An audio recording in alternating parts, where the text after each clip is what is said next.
Assalamualaikum warahmatullahi wabarakatuh. Saya Karini Sarifayani dengan NIM J0401211046 dari kelas A2 akan menyampaikan presentasi dengan tujuan to motivate dengan judul Kenapa Harus Insecure. Mungkin kalian sudah biasa mendengar kata insecure, atau mungkin sebagian orang masih merasa asing dengan kata insecure tersebut. Ada beberapa orang yang merasa insecure karena alasan fisik, background pendidikan, strata sosial, alasan ekonomi, alasan masa depan, bahkan ada yang merasa insecure karena bentuk tubuhnya, hingga titik kecil jerawat di wajahnya yang akhirnya membuat mereka tidak pede untuk berada di lingkungan sosial. Setelah mencari beberapa data terkait masalah tersebut, ternyata ada 5 alasan utama kenapa seseorang merasa insecure. Yang pertama, takut gagal atau penolakan dari lingkungan. Yang kedua, terlalu perfeksionis. Yang ketiga, kecemasan sosial atau berusaha untuk memenuhi standar sosial. Yang keempat, pernah menjadi korban bullying. Dan yang kelima, selalu membandingkan diri dengan orang lain. Akhirnya, hal tersebut sampai pada satu pertanyaan. Apakah kita merasa insecure memang karena diri kita, atau merasa insecure karena standar sosial yang dibuat oleh orang lain? Kita merasa tidak pede terhadap diri kita karena internal, atau karena eksternal yang berusaha untuk menjudge kita. Insecure seperti yang kita tahu bahwa kata tersebut berasal dari bahasa Inggris yaitu secure, yang artinya aman dan yang artinya tidak. Jadi jika digabungkan, sebenarnya insecure itu adalah rasa tidak aman. Dalam Oxford Dictionary, disebutkan bahwa insecure adalah is not confident about yourself or your relationship with other people. Dalam hal tersebut, ada 2 kata yang bisa kita garisbawahi, yaitu yourself, yang berarti tentang diri kita, penerimaan terhadap diri kita, dan other people, bagaimana orang-orang melihat kita. Dengan kata lain, kita bisa bertanya, sebenarnya confident kita selama ini dibentuk oleh diri kita sendiri yang mendefinisikan pedenya kita, atau ternyata selama ini orang lain yang mengisi pedenya kita. Kita bisa ambil contoh dari standar kaya. Selama ini, kita merasa cukup terhadap diri kita sendiri itu berdasarkan kebutuhan kita, atau ketika orang-orang punya ekspektasi tertentu terhadap orang yang kaya atau sukses. Atau mungkin standar pintar.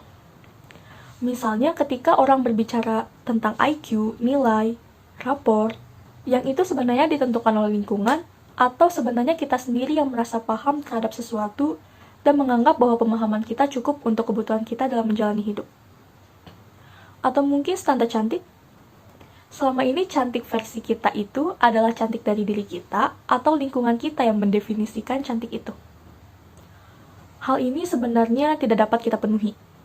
Karena ketika kita dapat memenuhi standar confident kita dengan diri kita sendiri, maka yang lain hanya menjadi pembanding. Ketika kita tidak punya standar confident kita seperti apa, otomatis kita akan sering mendengar apa kata orang. Dan rasanya capek gak sih kalau terus-menerus ikut ekspektasi orang yang gak ada habisnya? People shame. Nah, supaya kita tidak terus-terusan ikut arus dalam tema insekuritas ini, maka aku ingin mengajak teman-teman semua untuk melakukan 2 hal. Yang pertama adalah merefleksikan ulang pada diri kita sendiri. Sebenarnya selama ini insecure kita itu berasal dari diri kita sendiri, atau kita mengikuti kemauan sosial orang lain, atau ngikutin standar sosial dan ekspektasi orang terhadap diri kita, terus berusaha untuk memenuhi pandangan sosial tentang satu hal atau tentang satu nilai tertentu. Dan yang kedua, sudut pandang positif insecure. Ketika semua orang melihat insekuritas ini sebagai satu hal yang negatif, aku ingin mengajak teman-teman semua untuk melihat insekuritas ini dari sudut pandang positif. Insecure itu bagus teman-teman, apalagi kalau dilihat untuk perkembangan diri sendiri. Coba bayangkan kalau orang yang mengenal dirinya sendiri tahu kekurangannya apa, tahu di mana batas waktu kalau melakukan segala sesuatu itu adalah mereka yang tahu. Kiranya dalam kurun waktu tertentu, hal apa, skill apa, kemampuan apa yang harus ditingkatkan lagi dan yang harus dipelajari lagi. Bayangkan kalau kita tidak tahu kekurangan kita. Bagaimana kita tahu hal apa yang harus kita improve? Benar tidak?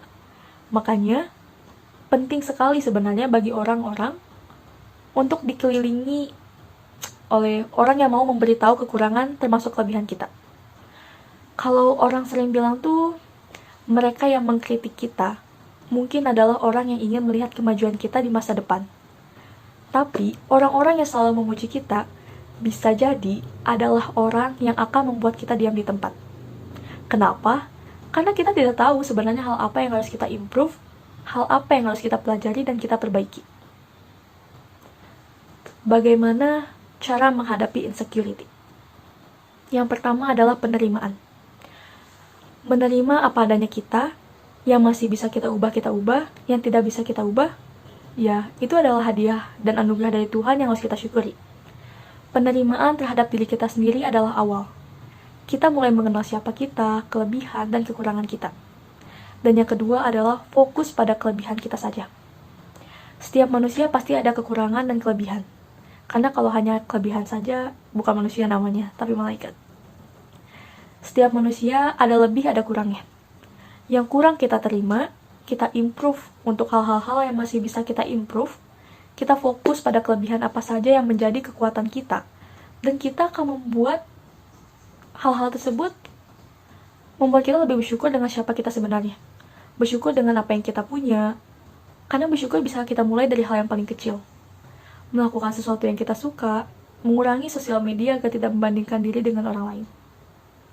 Dan yang terakhir, kita dapat mengelilingi orang-orang di sekitar kita dengan teman-teman yang suportif. Suportif yang baik ketika dipuji, ketika salah dikritik, sehingga semuanya balance.